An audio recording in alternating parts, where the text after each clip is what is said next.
Hello students, welcome back in our chapter India during the struggle period 1206 AD to 1757 AD। और इस chapter में हमने 1206 से 1757 तक का वैसे तो हमने डिस्कस कर लिया कि कौन कौन हुए, लेकिन अभी हम जो डिस्कस कर रहे हैं वो क्या कर रहे हैं, राजस्थान के कंटेक्स्ट में डिस्कस कर रहे हैं कि किन किन लोगों ने मुगल्स को सपोर्ट किया, किन किन लोगों ने अपोज किया। और इसी कंटेक्स्ट में हमने कल डिस्कस किया था किसको, महाराणा प्रताप को, कि महाराणा प्रताप जो है उनके लिए अकबर ने बहुत प्रयास किए। पहले तो किससे, निगोशिएशन से उन्होंने 4 ग्रुप भेजे कि निगोशिएशन से ही महाराणा प्रताप जो है वो अकबर की सॉवरेनिटी स्वीकार कर लें, लेकिन ऐसा पॉसिबल नहीं हुआ। ऐसा पॉसिबल नहीं हुआ तो अकबर ने क्या डिसाइड किया, अकबर ने डिसाइड किया महाराणा प्रताप को क्या बनाने के लिए, वार प्रिजनर बनाने के लिए। लेकिन क्या होता है, जब वार प्रिजनर बनाने के लिए जब अकबर अपनी आर्मी को इन्वेड करवाता है महाराणा प्रताप पर मान सिंह के लीडरशिप में, तो उस टाइम जब हल्दी घाटी का वार होता है उसमें भी इनडिसिजिव रह जाता है, क्योंकि मुगल आर्मी जो है वो पूर्णतया जो है कंप्लीटली जो है महाराणा प्रताप को डिफीट नहीं कर पाती है। इसके बाद हल्दी घाटी का जो वार होता है वो कैसा होता है, इनडिसिजिव वार होता है।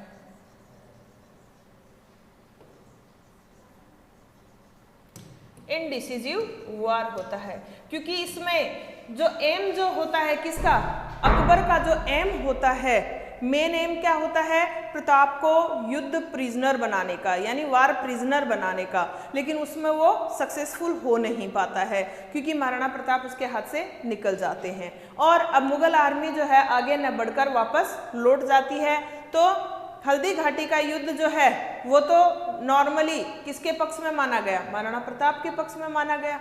तो अभी अकबर का जो एम है, ऑब्जेक्टिव है हल्दी घाटी के बैटल का, वो पूरा नहीं हो पाता है। तो आज हमें डिस्कस करना है स्ट्रगल आफ्टर ऑफ हल्दी घाटी वार, कि हल्दी घाटी के युद्ध के बाद अकबर फिर स्ट्रगल करता है किसके साथ, महाराणा प्रताप के साथ। और वो क्या क्या स्ट्रगल करता है वो आज हम डिस्कस करेंगे कि किस तरीके से अकबर जो है स्वयं भी मुगल आर्मी लेकर जो है गोगुंदा की तरफ जाता है, लेकिन फिर भी मुगल आर्मी को वापस लौटना पड़ता है। यहाँ तक कि महाराणा प्रताप जो है वो किस तरीके से कुंभलगढ़ को और चावंड को अपनी कैपिटल बना लेता है। तो ये सब हम आज की क्लास में डिस्कस करने वाले हैं। तो देखिए, हो सकता है ये जो टॉपिक यहाँ पर है इसकी लैंग्वेज थोड़ी सी आप लोगों की बुक से डिफरेंट हो, क्योंकि आरबीएससी की ये जो 1920 की बुक है इसमें थोड़ी सी लैंग्वेज चेंज है। ये बुक तो आरबीएससी की है लेकिन ये 1920 की बुक है, 2021 की बुक तो अपलोड हुई नहीं है अभी, तो इसमें थोड़ा सा लैंग्वेज का चेंज आपको मिल सकता है। जो हमारे पास पुरानी बुक्स हैं आरबीएससी की उनमें थोड़ी सी इसकी लैंग्वेज महाराणा प्रताप की चेंज है, यहाँ पर थोड़ी सी चेंज है। तो कोई दिक्कत नहीं है, आपको दिख रहा है मोटिव वही आना है, जो हमें पढ़ना है बात वही है, सेम है, थोड़ी सी लैंग्वेज को चेंज किया गया है, तो उसको आप देख लीजिए। देखिए, after the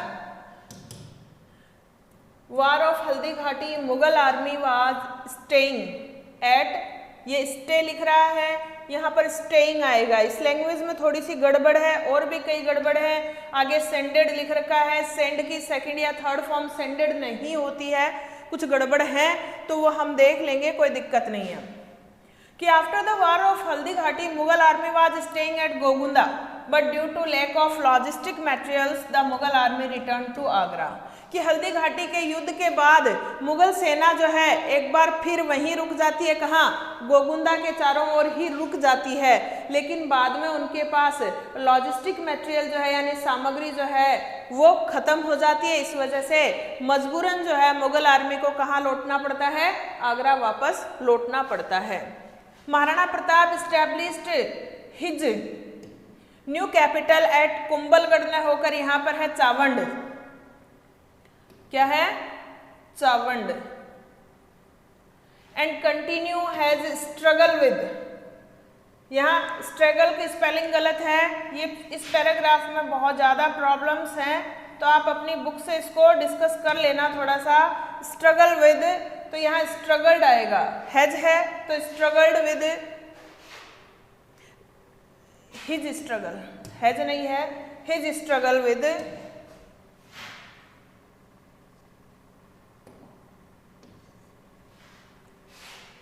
A Mughal adopt with Mughals,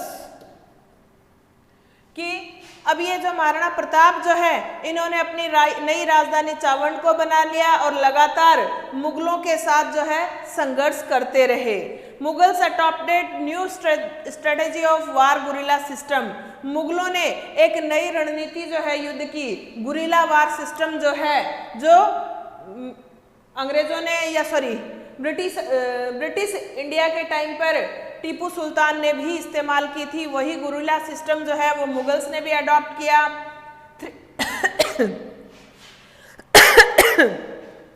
3 times Akbar यहां सेंडेड ने होकर क्या होगा, सेंट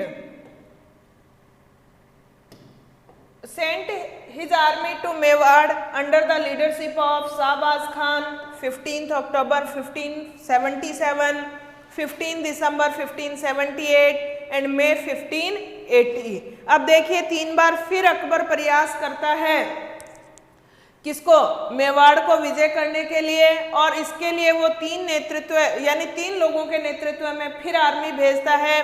पहले शाहबाज खान को भेजता है 15 अक्टूबर 1577 को, लेकिन अनसक्सेसफुल हो जाता है। फिर 15 दिसंबर 1578 को फिर भेजता है, फिर अनसक्सेसफुल हो जाता है, और मई 1580 में फिर भेजता है, फिर भी अनसक्सेसफुल हो जाता है। During first attack Shahbaz encircled Kumbhalgarh by encroaching. अब देखिए पहले अटैक में शाहबाज जो है वो पूरे कुंभलगढ़ को घेर लेता है और उसको एनक्रोच कर लेता है, यानी जबरन उस पर कंट्रोल करने का प्रयास करता है।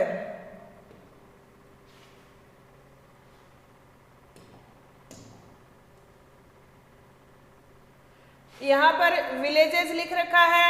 The Mughal again in 1580 Abdul Rahim Khane Khana was sent by Akbar, ये सेंट कि एक बार फिर जो है 1580 में अब्दुल रहीम खाने खाना जो है उसको अकबर ने भेजा, कहाँ, मेवाड़ पर हमला करने के लिए, लेकिन अब्दुल रहीम खाने खाना जो है वो भी सफल नहीं हो पाता है।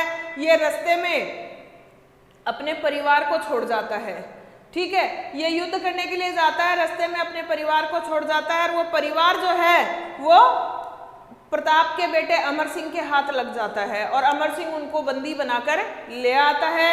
तो इस वजह से अब्दुल रहीम खाने खाना को वापस लौटना पड़ता है, परंतु प्रताप जो है वो इसके विरुद्ध होता है और वो अमर सिंह को अब्दुल रहीम खाने खाना के परिवार को पूरी रेस्पेक्ट के साथ वापस छोड़कर आने को कहता है, और अमर सिंह को छोड़कर आना पड़ता है।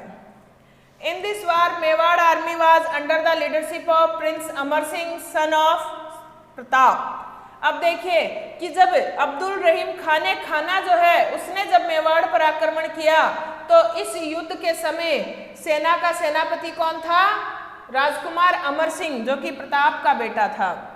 ही ऑक्युपाइड कुंभलगढ़, और वो पूरे उस कुंभलगढ़ को ऑक्युपाई कर लेता है। Akbar send his army under जगनल Khwaja but he did not get success. अब अकबर एक बार फिर जो है ये अपनी सेना जो है जगनल ख्वाजा के नेतृत्व में फिर भेजता है, लेकिन फिर उसको सफलता नहीं मिलती है। In July 1582 Pratap's army attacked on Mughal army on the path of Dewair between 1585 to 1597। अब देखिए जुलाई 1582 में प्रताप की सेना जो है मुगल सेना पर हमला करती है, किस मार्ग से, दिवेर के मार्ग से। कब, 1585 से 1597 के बीच में। Pratap had made the other areas free from Mughals except Chittorgarh and Mandal. अब प्रताप जो है वो मुगलों से वापस अपना क्षेत्र जो है, कई क्षेत्र जो है वापस जीत लेता है, और छोड़कर किसको, चित्तौड़गढ़ और मांडल को छोड़कर, ठीक है। अब देखिए ये जो है पैराग्राफ थोड़ा सा सही नहीं है, इधर उधर जो है लाइनें इसमें डाली हुई हैं, लेकिन हमें जो मैटर समझना है वो हम समझ लेंगे। देखिए, got an opportunity to attack Sherpur. अब ये हो गया है, यहाँ पर अमर सिंह के बारे में बताया जा रहा है। ये अमर सिंह जो है ये कौन था? Son of Pratap.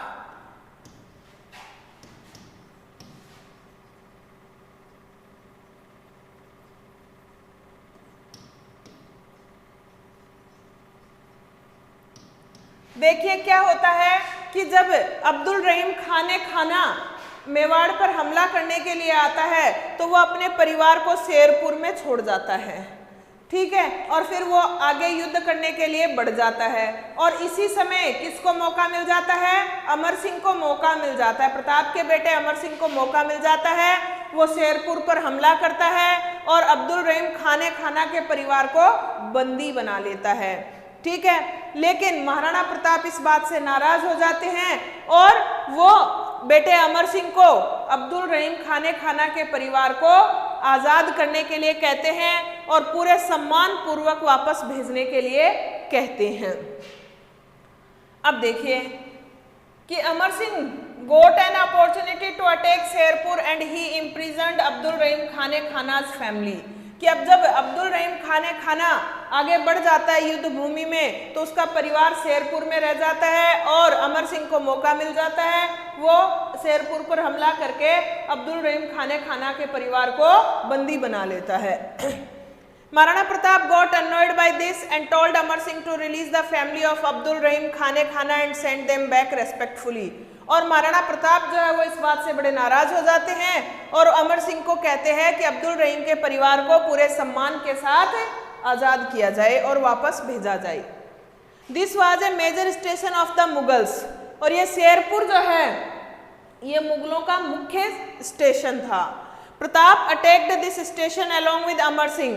और इसलिए शेरपुर पर हमला प्रताप जो है वो अमर सिंह के साथ करता है। Pratap took control of the entire valley of Dewair. और यहाँ पूरी दिवेर की घाटी पर प्रताप जो है वो अपना कंट्रोल कर लेता है। When the news of Pratap's death on 19 January 1597 reached Akbar. अब देखिए प्रताप की मौत कैसे होती है। प्रताप की मौत जो है वो अपनी धनुष पर प्रत्यंचा चढ़ाते हुए होती है। तो जब प्रताप की मौत की खबर जो है जनवरी 1597 में अकबर तक पहुंचती है, he too became sad। तो अकबर भी बड़ा उदास हो जाता है। The description of this situation was interpreted। और जब अकबर भी उदास हो जाता है महाराणा प्रताप की मौत की सूचना सुनकर, तो इस स्थिति का वर्णन जो है वो किसने किया है?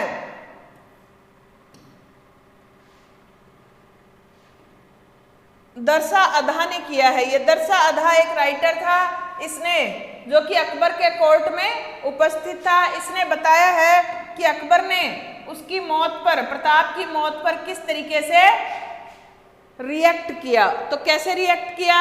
अब वो दरसा अधा जो है वो क्या कहता है? अस लेगो अडाग पाग लेगो अननामी गहलोत राण जीते गयो दसन मूंड रसना उसी निसास मूक मरिया नयन टू अमृत सा प्रताप सी। अब देखिए ये भाषा जो है कौन सी भाषा है, हमें इतनी समझ नहीं आएगी। हिंदी के सर जो है वो बता सकते हैं कि ये कौन सी लैंग्वेज में लिखा गया है, हमें तो नहीं पता है, लेकिन इसका मीनिंग मैं बता सकती हूँ कि जिस व्यक्ति ने आज तक किसी के सामने सर नहीं झुकाया वो आज मर गया है और उसके मरने पर अकबर जैसे व्यक्ति, जो महान व्यक्ति जो हैं, उनकी भी आंखें नम हैं। तो ये बात जो है अधा, दूसरा दरसा अधा जो है अकबर के प्रताप के राइटर, वो कहते हैं कि अकबर की मौत पर जो है इन्होंने किस तरीके से रिएक्ट किया। अब इसका मीनिंग दिया हुआ है कि Rana Pratap on your death the emperor pressed his tongue in between his teeth and cried स्फीयरली because neither did you sacrifice your horse nor did you bow your turban in front of anyone, really you are the winner by all means। कि दरसा अधा ने क्या लिखा, उसका अर्थ क्या है, ऊपर जो हिंदी भाषा में जो लिखा हुआ था वो हिंदी भाषा भी नहीं थी, कोई दूसरी ही लैंग्वेज है, अब हमें नहीं समझ आती, लेकिन उसका मीनिंग हमें दे रखा है क्या कि राणा प्रताप तुम्हारी मौत पर सम्राट अकबर जो है उन्होंने अपनी टंग को अपने दांतों के बीच दबाकर जो है दबाया और फिर जोर से रोए। जोर से रोने के बाद क्यों रोए, क्योंकि उनको भी दुख होता है किस बात का कि ना तो तुमने अपने घोड़े का बलिदान दिया, यानी ना तो तुमने घोड़े को मरने दिया उस युद्ध भूमि में, ना ही तुमने अपना टर्बन यानी साफा या पगड़ी जो है वो किसी भी व्यक्ति के सामने वास्तविकता में झुकाया।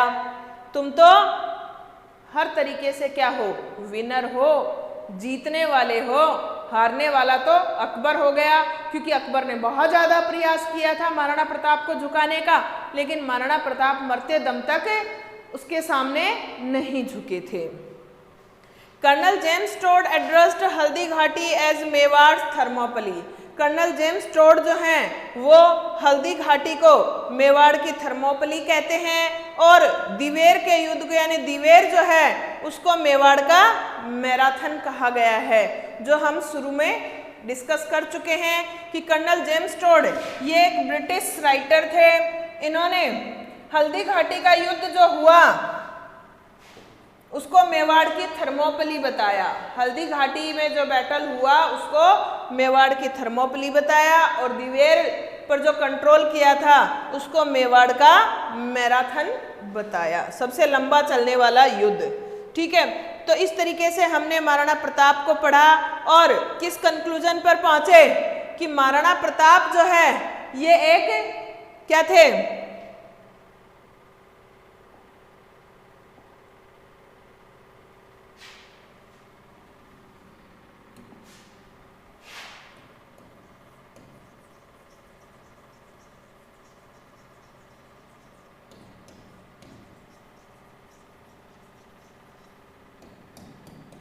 कौन था Maharana Pratap,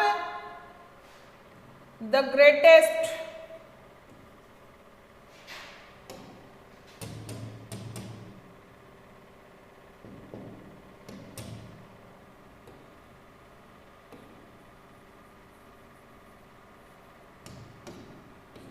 Rajput ruler.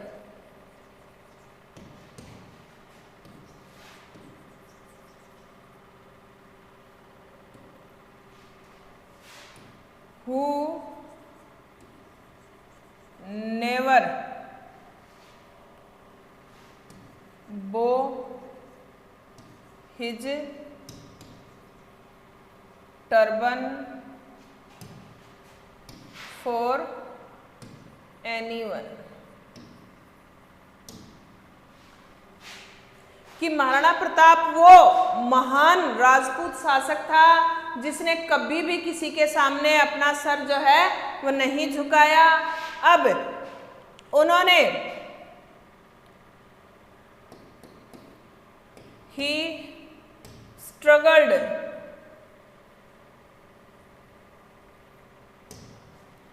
a lot against Akbar. अब इसमें हमने क्या पढ़ा, 4 ग्रुप्स जो है वो पहले भेजे गए थे किसके लिए, निगोशिएशन के लिए। तो जिसमें सबसे पहले जो है कौन आया था, आपने 4 जो ग्रुप जो है वो पढ़े थे। इसमें सबसे पहले जैसे मान सिंह आते हैं,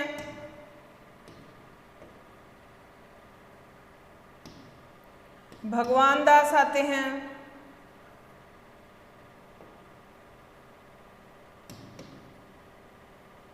टोडरमल आते हैं। तो ये कई लोग जो है ये निगोशिएट करने के लिए आते हैं, लेकिन फिर भी काम नहीं चल पाता है।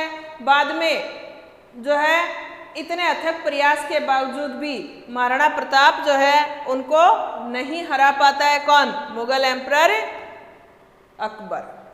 अब इसके बाद महाराणा प्रताप के बाद हमारे पास आ जाता है राव चंद्रसेन। अगला जो व्यक्ति आता है राव चंद्रसेन। तो राव चंद्रसेन जो है ये कोई ज़्यादा इम्पोर्टेंट रूलर नहीं रहा है, ये यंगेस्ट ब्रदर था, लेकिन फिर भी अपनी माँ की वजह से जो है शासक बनता है, लेकिन ये एक भूला बिसरा शासक जो है वो इतिहास का कहलाता है। तो चलिए हम चंद्रसेन को देख लेते हैं। 1562 में शासक बनता है, 81 तक रहता है। Rao Chandrasen was born on 16 July 1541 AD। Rao Chandrasen जो है इसका जन्म 16 जुलाई 1541 ईस्वी को होता है। He was the son of Maldev झाला रानी स्वरूप देवी। तो चंद्रसेन के पिता का नाम मालदेव और माँ का नाम जो है झाला रानी स्वरूप देव था। Swaroop Dev had requested Maldev to make Chandrasen the prince of Mewar.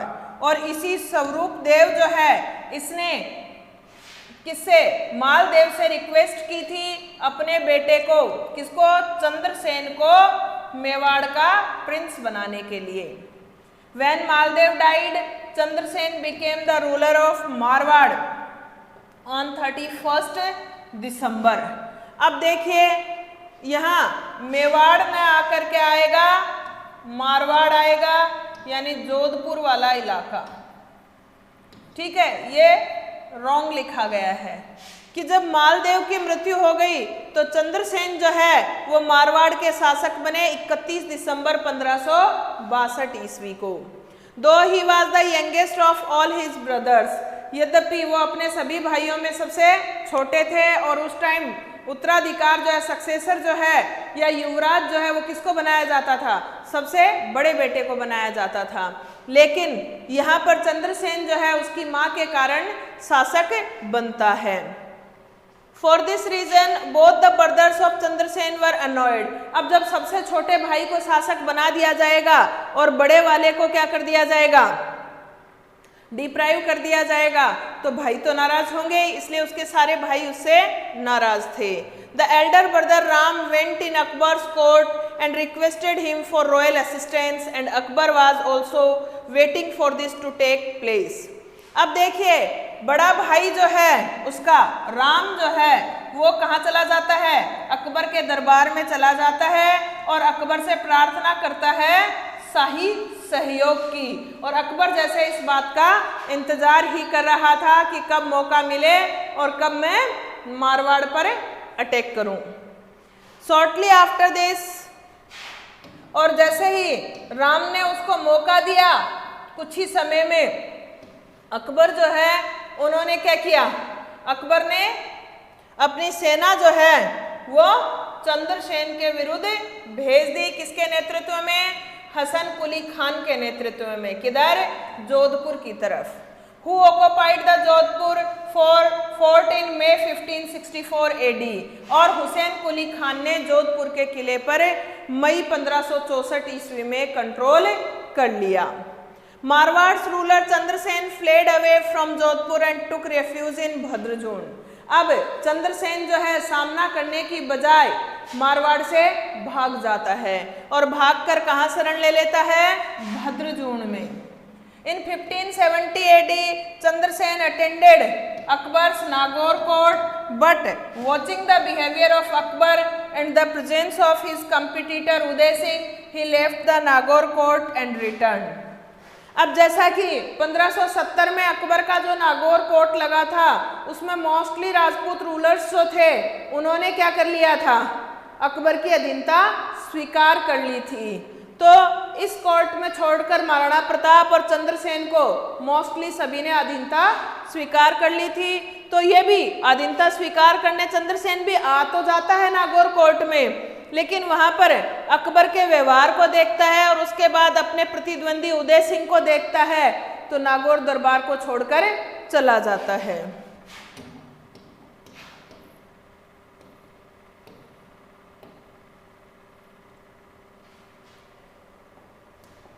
When Akbar came to know about all this, he appointed Rai Singh of Bikaner as Jodhpur chief, and to crush Rao Chandra Sen, Akbar sent his army towards Bhadrajun।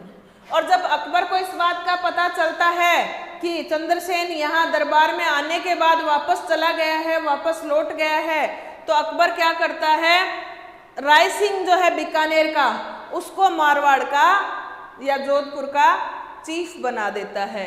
और फिर अकबर जो है अपनी सेना भेज देता है चंद्रसेन को हराने के लिए, क्रश करने के लिए। कहाँ? भद्रजून की तरफ। From Bhadrajun Chandrasen along with his nephew Kala reached Sojat. अब देखिए भद्रजून पर जब मुगल सेना आक्रमण करती है तो चंद्रसेन को पता लग जाता है, तो चंद्रसेन वहां से अपने भतीजे काला के साथ, जो कि चंद्रसेन के भाई राम का बेटा था, उस भतीजे के साथ वहां से कहाँ पहुंच जाता है? सोजत पहुंच जाता है, पाली वाले इलाके में। Following him the Mughal army reached there, और उसका पीछा करते हुए मुगल सेना जो है वो भी वहां पहुंच जाती है। Rao Chandrasen proceeded towards Siwana Barmer from there. अब सोजत से राव चंद्रसेन आगे भाग लेता है, सामना करने की बजाय भागते रहता है। अब कहाँ पहुंच जाता है? बाड़मेर के सिवाना पहुंच जाता है। और सिवाना से, from Siwana Chandrasen reached Sachiyay in Saran hills Pali. अब देखिए सिवाना से चंद्रसेन वापस कहाँ पहुंचता है? सचियाय पाली में पहुंच जाता है, सारण पहाड़ियों में। He died on 11th January 1581 AD, और वहीं पर वो 11 जनवरी 1581 को मर जाता है। His समाधि is built there, और वहीं पर राव चंद्रसेन की समाधि बनाई गई है। Rao Chandrasen is also known as the forgotten hero, the forgotten king, etc. और राव चंद्रसेन जो है उसको भूला बिसरा नायक या भूला बिसरा शासक भी कहा जाता है। तो इस तरीके से आज हमने जो है किसको देखा? महाराणा प्रताप की वीरता को देखा है कि किस तरीके से अकबर का सामना किया और किस तरीके से अपने अंतिम समय में भी अकबर का मुकाबला किया। और जैसे ही अकबर को महाराणा प्रताप की मृत्यु की खबर लगती है वो भी विस्मित हो जाता है। उसके बाद हमने डिस्कस किया राव चंद्रसेन को। अब अगला अपने पास डिस्कस करने के लिए है राय सिंह ऑफ बीकानेर, जिसको राव चंद्रसेन की जगह जोधपुर का चीफ बनाया था अकबर ने। उसको डिस्कस करेंगे हम अपनी अगली क्लास में, यानी कल की क्लास में। आज के लिए इतना ही। Thank you, have a nice day.